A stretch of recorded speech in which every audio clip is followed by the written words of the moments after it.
Bonsoir à tous. Nous avons beaucoup empoigné la semaine dernière le thème de la migration et le thème de l'asile. Bien sûr, c'était à la faveur de ce qui se passait de totalement dramatique en Méditerranée. Nous y revenons ce soir, mais nous y revenons d'une autre manière. Nous avons beaucoup parlé de groupes, de masses humaines, de milliers ou de dizaines de milliers de personnes la semaine dernière. Ce soir, c'est le trajet d'un être humain, un seul, que je vous propose de découvrir. Il s'appelle Yaouvi Mavoussi Bossa. C'est un Togolais et Yaouvi est un demandeur d'asile, un requérant débouté d'ailleurs. Nous reviendrons sur son trajet. Il est d'origine togolaise. D'un jour à l'autre, j'ai presque envie de dire, d'une heure à l'autre, l'an dernier, il a dû quitter le Togo. Il a fait sa demande d'asile en Suisse. Il est resté quelque temps à l'aéroport, au centre de rétention. Il a transité par Frambois. Ce sera l'occasion d'avoir une vision peut-être autre que celle de Monsieur Maudet, de ce fameux centre de Frambois. Il est aujourd'hui en attente de renvoi au centre d'État, à Vernier. Et nous verrons avec lui, puisqu'il a écrit un livre de 89 pages que j'ai lu ce matin avec énormément d'intérêt, nous verrons avec lui son parcours, le parcours du combattant, quand on demande l'asile en Suisse. Et puis, les autres sujets ce soir. Nous allons recevoir Monsieur Georges Simarelli. Monsieur Simarelli est infirmier depuis longtemps, bientôt 30 ans je crois, au HUG. Et il vient d'obtenir un prestigieux prix qui s'appelle le prix Servier. Et c'était en fin de semaine dernière pour son activité d'infirmier très pointue dans le domaine de la lutte contre le diabète ou les diabètes, les différentes formes de diabète.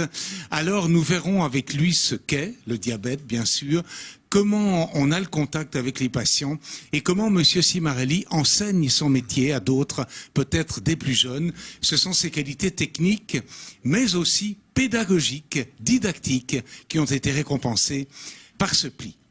On terminera avec Déborah Gleiser, porte-parole du groupe SIDA Genève. Demain, au Grand Pré, ils ont leur assemblée générale. Et en marge de cette assemblée, eh bien, il y aura la conférence d'une sociologue de Fribourg qui va s'occuper des femmes migrantes subsahariennes. Vous voyez, les thèmes sont un peu par hasard, s'embrassent un peu les uns les autres ce soir, sans hasard. Où l'on retrouvera bien sûr le thème du VIH, le silence de certaines, le culte du secret. Conférence demain soir à laquelle je crois, nous sommes invités, je crois que c'est public, Déborah Gleiser, peut-être l'une des dernières apparitions de Déborah avant le quiz de fin d'année, fin juin. C'est depuis de longues années une tradition. Et puis, de belles choses nous attendent dans les jours qui viennent, j'en retiens une seule. Ne manquez pas, mais ne manquez en aucun cas demain, Guy Mettan. J'ai lu ce week-end l'intégralité de Guy Mettan aux éditions des Sirtes sur la russophobie. C'est un millénaire de relations entre la Russie et l'Occident. Guy Mettan fait remonter cela au grand schisme de 1054 et ce livre est captivant. Guy Mettan, spécial Russie, demain soir à Genève-Chaux. Bonsoir Yaouvi. Bonsoir. Bonsoir aussi, Rida Ben Boubaker. Bonsoir Pascal Descaillés. Ravi, vous faites ce livre qui m'a énormément intéressé. Vous êtes togolais. Racontez-nous comment l'an dernier, vous avez été amené en catastrophe à quitter votre pays, le Togo. Oui. Et allô, par. C'est par téléphone. Et je dois prendre la route. Et c'était difficile. Et je ne voulais pas venir ici en Suisse. Je voulais aller en France. Mais j'étais bloqué à l'aéroport de Genève, vu les papiers que j'avais utilisés. Bon, il faut le dire, c'était des faux papiers. Oui, ce sont des faux papiers. Vous le reconnaissez tout de suite. Oui, je les reconnais. Ce sont des procédés que beaucoup de gens utilisent pour pouvoir arriver. Mais juste un petit peu en amont, je reviens quand même au Togo. C'est quelqu'un qui vous a téléphoné et vous a dit, il faut que tu partes tout de suite. Il faut que je parte. Mais pour quelle raison on aimerait comprendre? Parce que votre frère était en état d'arrestation. Oui, c'est lui qui était arrêté. En fait, ils ont saisi mon ordinateur.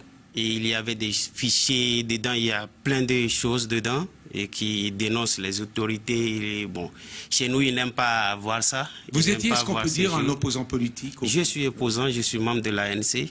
Oui, l'association de Non, libération. Alliance nationale pour le changement. Alors, on précise, c'est d'ailleurs un hasard, c'est aujourd'hui Oui. le 55e anniversaire 1960 de l'indépendance du Togo, dans la foulée de toutes les indépendances africaines à l'époque.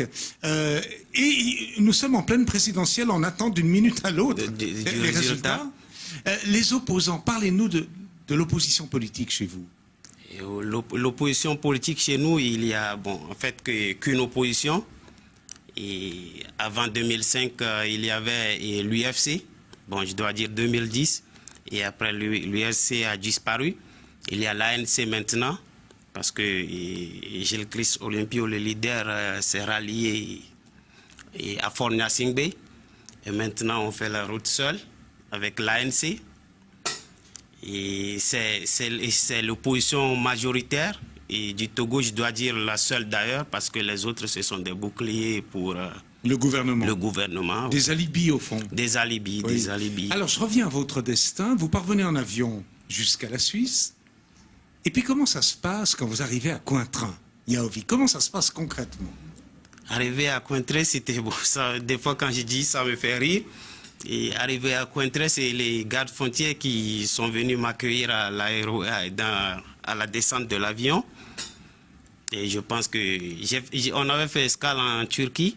Et c'est là... Istanbul. Istanbul. Et c'est là on a été signalé que les documents, il y a quelques-uns qui voyagent, mais les documents, ça fait des doutes. Bon, c'est quelque chose comme ça. Parce qu'on était 4 personnes à voyager.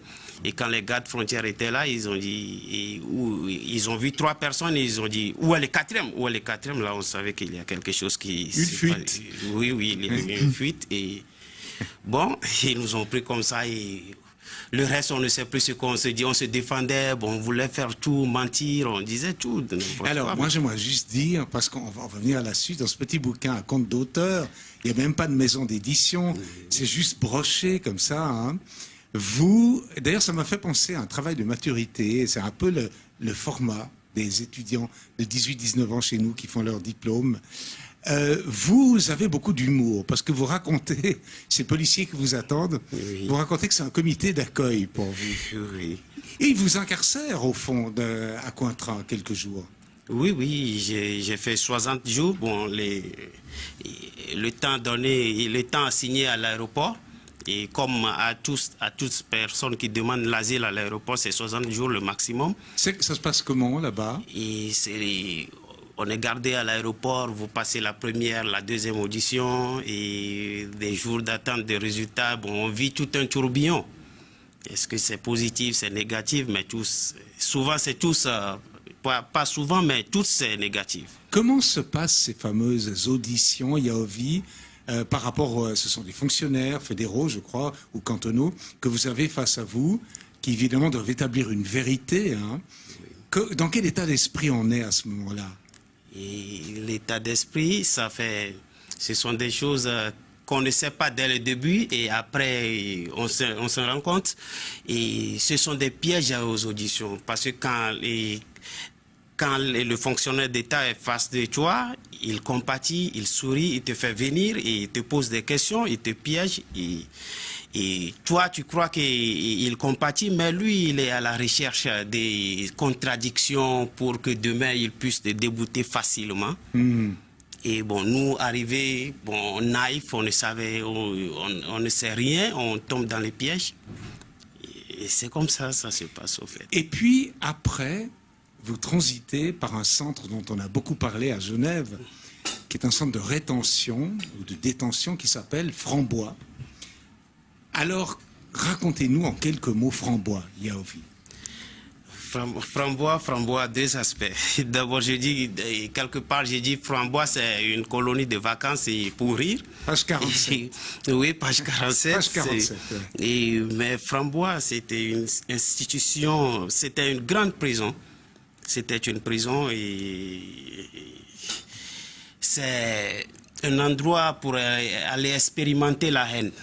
C'est ce que moi si j'ai gardé quelque chose de Frambois, et à ma sortie de prison, c'est l'expérimentation de la haine au quotidien. Là, la haine. Parlez-nous de cette haine que vous avez ressentie. Vous êtes au début avec un compagnon de cellule, Oui. et puis vous vous séparez parce qu'il fume et pas Oui. vous, et après vous avez une cellule individuelle. D'où vient cette haine qui à un moment est la vôtre lorsque vous êtes à Frambois? Oui. Comment elle naît dans la tête, au fond? Dans le livre, j'ai dit les premiers jours à l'aéroport, c'était le premier jour par l'aéroport à Frambois. La première nuit, c'était très très difficile et la haine était au sommet. Et au fait, si je dis, je ne peux même pas me situer là où j'étais la première nuit là, parce qu'on ne savait pas ce qu'on a fait. Mais on doit faire la prison, mais on passe à cause des papiers, mais on n'est pas des délinquants, on n'est pas... Mais on dit on doit faire la prison et on dit vous prenez l'avion ou vous allez vous allez à la prison. Mais on ne peut pas descendre chez nous. Mais on n'a pas le choix et on va en prison. On ferme la cellule derrière et tout commence dans la tête. Et c'est d'ailleurs la première fois de votre vie que vous avez mis les pieds dans une prison. Oui, c'est la première fois. Si vous deviez retourner au Togo, laissons les élections, mais jusqu'à aujourd'hui, quel serait votre sort? Si je retourne au Togo aujourd'hui, et même sans les élections, avec les élections, parce que les élections, on sait ce que ça va donner, c'est la même chose, et c'est dangereux pour moi. C'est très, très dangereux pour moi. Et ça, vous l'avez dit aux gens qui procèdent à ces fameux interrogatoires? Oui, oui, on a dit, mais quand je disais cela, ils compatissaient pour moi et ils faisaient des semblants, mais bon, au fait, ils ne sont pas là pour traiter mon cas, mais ils sont là seulement pour essayer de chercher quelques petites contradictions et après s'accrocher à ces contradictions. Alors, vous racontez tout, vous racontez le rapport avec votre avocat, Oui. commis d'office, il y a un échange de lettres, etc. Au final, vous avez été débouté, c'est-à-dire qu'au fond, vous êtes, comme on le dit aujourd'hui, au centre d'État à Tavernier, vous êtes en attente de renvoi. Oui. Dans quel état d'esprit vous êtes maintenant? Ça fait 1 an bientôt que vous êtes chez nous, je crois. Ça fait 1 an, je ne vis pas. Ça fait 1 an, je ne vis plus, je suis plus vivant. Des fois, je pense que maintenant, c'est l'écriture qui m'aide à vivre. Et bon, je dois aussi remercier la Suisse pour la solitude qui m'a aidé à écrire un peu. Mais c'est difficile. Une chose m'a beaucoup touché, c'est d'abord votre destin. Mais comme je suis un homme de lettres, que vous ayez transformé ça en un livre, un petit livre, 89 pages, ce petit livre, Journal d'un exilé, en quoi a consisté pour vous l'expérience de l'écriture, du récit? L'expérience du récit, d'abord, je suis bavard.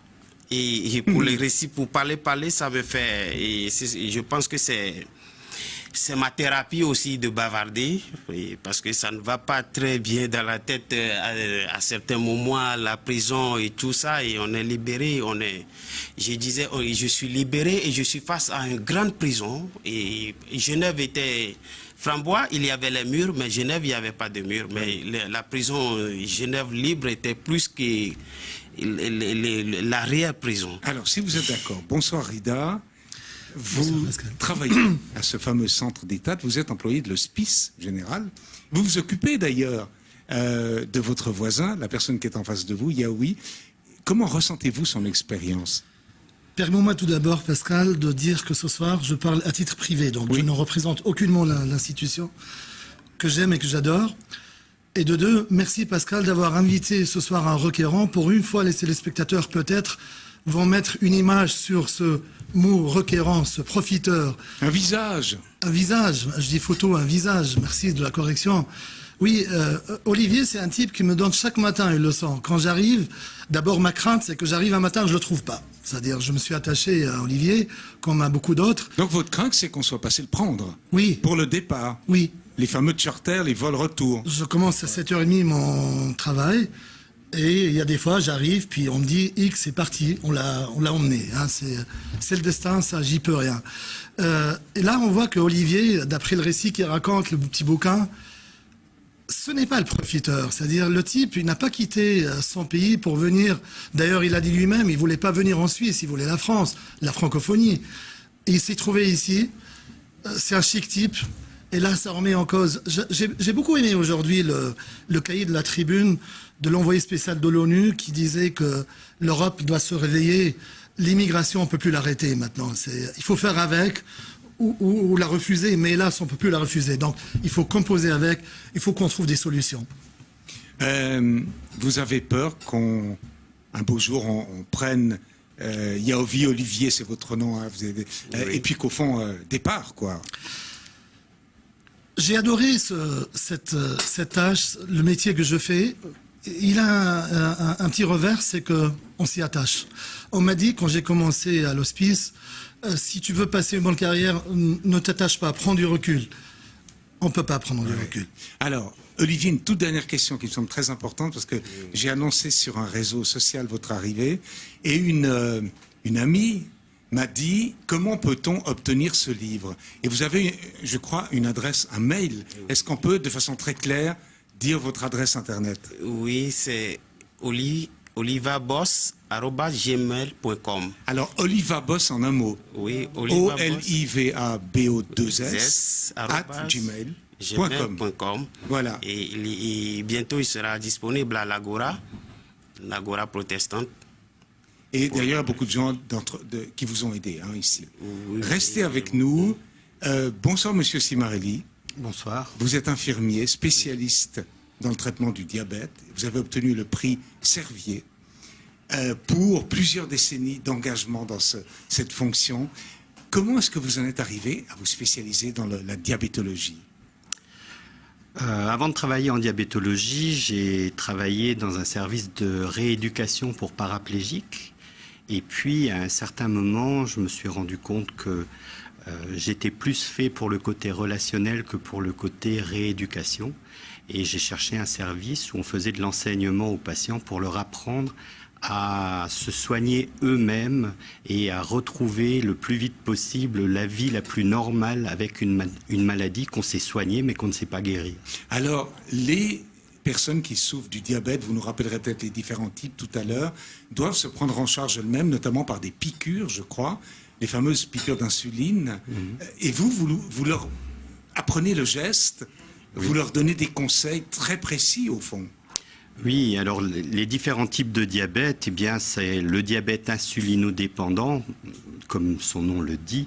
Il est vital de s'injecter de l'insuline, sinon le corps ne peut pas recevoir l'énergie représentée par le sucre, par le glucose, et donc le corps va dépérir et voire même réclamer tellement de sucre que le taux de sucre, même si on n'en mange pas, peut monter. Et utiliser ces réserves pour transformer ces réserves en acétone, et donc on s'auto-empoisonne. Et ces piqûres sont tous les jours?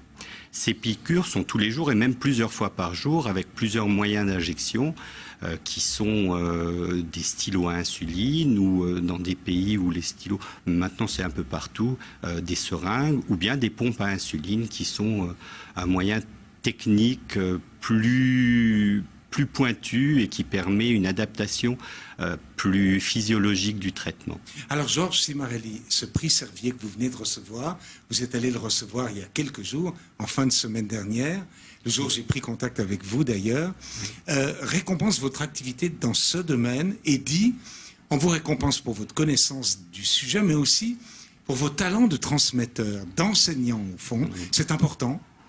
Oui, bien sûr. Déjà, le transmettre au patient lui-même, c'est une maladie chronique qu'on ne peut pas guérir, mais avec laquelle on peut vivre aussi longtemps que si on ne l'avait pas, à condition de se soigner correctement. Et donc, les soignants ont un double rôle, celui d'avoir la connaissance et de pouvoir la transmettre pour que le patient s'autogère et adapte son traitement à sa vie quotidienne et à son alimentation et à son activité physique. Donc ça, c'est déjà assez difficile parce que ça sort de la médecine habituelle qui est une médecine de diagnostic, de traitement, de guérison. Là, on est dans l'entretien, l'accompagnement dans la vie et dans l'adaptation du traitement à la vie et qui rend les choses encore plus difficiles parce que accepter de se soigner pluriquotidiennement, tous les jours de sa vie jusqu'à la fin de ses jours, c'est quelque chose de difficile à assimiler. Alors, vous êtes infirmier, je crois, depuis 1982, hein, Oui. et donc bientôt 30 ans dans le domaine, même plus. Est-ce que le traitement diabétologique des patients a évolué pendant ces 30 ans? Alors, on peut dire oui et non. Depuis 1922, la découverte de l'insuline... c'est Fleming, hein, c'est ça? C'est Best et Banting Ah oui, à Toronto. Fleming c'est a la pénicilline. découvert la pénicilline. Pardonnez. Oui, c'est vrai. Mais il faut quand même continuer à traverser sa peau avec une aiguille pour s'injecter ce traitement qui est l'insuline. Depuis, il existe aussi des traitements par comprimé que les diabétiques de type 2, donc qui ne sont pas insulinodépendants, qui fabriquent encore de l'insuline, mais qui, suite à une hérédité, une augmentation du poids dans plus de 50% des cas, le vieillissement qui fait que l'organe qui fabrique l'insuline se fatigue un peu plus vite, eh bien, ils vont avoir besoin d'un traitement, peut-être de réadapter leur alimentation, d'augmenter un peu leur activité physique, tout ce que la vie au XXIe siècle nous empêche un peu de faire parce qu'on a une voiture pour aller à la boulangerie acheter son pain plutôt que d'y aller à pied. Donc voilà, toutes ces choses, il faut essayer de les remettre en place pour qu'ils puissent retrouver un petit peu d'activité, un bon équilibre alimentaire et probablement, dans les années qui vont suivre, avoir besoin aussi d'un traitement par insuline. Donc, il y a plusieurs types. Et puis, il y a d'autres types de diabète secondaires aussi, qui sont des diabètes qui sont liés à certains traitements suite à des maladies comme le cancer, où on a besoin de traitement, ou bien à l'ablation du pancréas, on peut avoir aussi. Et puis, la grossesse. Il y a des grossesses qui ont un besoin pendant la grossesse, les besoins en insuline augmentent et si la dame, son pancréas ne lui permet pas de fournir assez d'insuline, pour éviter que le bébé ne soit trop gros à la naissance, on va la traiter. Alors, Georges Cimarelli, restez avec nous. D'abord, félicitations encore. Merci. Je crois que c'est important d'avoir aussi des gens qui se donnent pour la collectivité avec le cœur qu'est le vôtre et ce sourire qu'est le vôtre. Je pense qu'aux patients, ça fait du bien. Oui, D'avoir oui, face à c'est ce soi qu'il me quelqu'un qui garde ce sourire et ce calme. Bonsoir, Déborah Gleiser. Bonsoir Pascal. Alors, on va parler du VIH. Vous êtes porte-parole du groupe SIDA Genève. Vous avez votre assemblée demain. Et demain, une conférence d'une dame dont je vais donner le nom. Elle s'appelle Laura Mellini, sociologue, unie de Fribourg, sur les migrantes subsahariennes. Vous nous en dites quelques mots. Je donnerai où, quand, comment pour ceux qui veulent s'y rendre demain soir. Oui, alors c'est une des populations les moins visibles dans la lutte contre le sida et pourtant une des populations qu'on reçoit beaucoup au groupe SIDA Genève qui sont les femmes séropositives originaires des pays d'Afrique subsaharienne. Et le groupe SIDA Genève a participé à cette étude du département des sciences sociales de l'Université de Fribourg en facilitant justement des entretiens entre les chercheuses et ces femmes qui consultent le groupe SIDA Genève, soit pour des questions de soutien psychosocial ou juridique, ou juste pour nos activités à destination des personnes séropositives. Et ces femmes, donc on parle de migrantes subsahariennes, on pourrait parler d'autres catégories, mais c'est le thème de la conférence de demain soir, 19h30 rue du Grand Pré. Ces femmes ont parfois, culturellement, par leur éducation, par leur parcours, un certain culte du secret, qui fait que le test même ne va peut-être pas de soi lorsqu'elles sont par exemple ici. Alors déjà le test de dépistage, et c'est vrai que ce qui fait sens quand on lit les résultats de l'étude, c'est de voir aussi que ces femmes arrivent en Suisse avec les représentations du VIH, du sida de leur pays. Déjà, en Suisse, les représentations ne sont pas très positives, mais dans leur pays, c'est pire parce que c'est synonyme de mort, c'est synonyme de mauvaise vie, c'est synonyme aussi de honte pour la famille. De rejet, d'exclusion. De rejet complet. Hein, ouais. Donc, d'arriver ici avec encore ces représentations et de devoir apprendre que ici le sida, ben voilà, ça se traite, on peut prendre un traitement, bien sûr, à vie, mais en tout cas, rester en bonne santé et de rencontrer des compatriotes qui, par exemple, ont eu un enfant ici à Genève alors qu'elles étaient elles aussi séropositives, ça leur ouvre un nouveau monde de possibilités. Mais pour ça, il faut qu'elles puissent faire la démarche de parler de leur situation, ce qui est très, très difficile encore. Alors, une dernière question en quelques secondes, Déborah, parce que c'est à la femme sensible que je connais, que je m'adresse. À la fois l'expérience de Yaovi et puis le travail de monsieur Simarelli, c'est-à-dire ce travail d'infirmier au jour le jour par rapport au diabète. Un mot peut-être sur chacune de ces expériences. Moi, ce qui me frappe toujours, c'est que les questions de santé, de migration sont toujours très, très liées. Effectivement, on est beaucoup, nous, dans le travail au groupe SIDA Genève de défense des personnes séropositives, mais aussi beaucoup des migrants. Comme vous le savez, on renvoie dans des pays où les traitements ne sont pas accessibles des personnes qui ont des problèmes de santé, que ce soit le VIH ou autre chose. Donc nous, on lutte aussi contre ça parce que le principe, c'est que ces personnes ne restent pas justement dans le secret, dans la clandestinité, mais puissent faire la démarche de se soigner en Suisse. Et pour nous, c'est aussi un enjeu de santé publique, en plus d'être un enjeu humanitaire auquel on tient énormément. Alors, merci beaucoup, Déborah Gleiser. La conférencière, demain 19h30, après votre partie statutaire, c'est public, s'appelle Laura Mellini. C'est dans vos locaux, groupe SIDA Genève au Grand Pré. Quel numéro? 9 rue du Grand Pré, et c'est public. Et c'est public. Tout le monde est invité à venir. Ce sera assister. suivi par un petit moment convivial avec une bonne chose à boire. Oh, mais alors là, vous attirez. Voilà. Là, Ah oui. là, vous doublez le nombre. Et forcément. Merci beaucoup, Déborah. Merci Merci, à vous. Georges Simarelli. Merci beaucoup, Yovi. Merci. Et je vous propose que dans tous les cas, vous et moi, nous restions en contact Merci. pour l'avenir. Dans tous les cas. D'accord? Si ça se trouve, j'irai peut-être du côté du Togo. Oui. Et je ne plaisante pas. Espérons. Merci Yaovi, merci aussi Rida. Alors demain, Guy Mettan sur la Russie. Après-demain, l'une des sommités sur la philosophie juive de passage à Genève, Maurice Rubenayoun va nous parler du judaïsme libéral, issu, vous le savez, des Lumières allemandes, Moses Mendelssohn au XVIIIe. Et puis alors, ne manquez pas, spéciale musique romantique allemande, jeudi, en préparation d'un concert dimanche au Victoria Hall.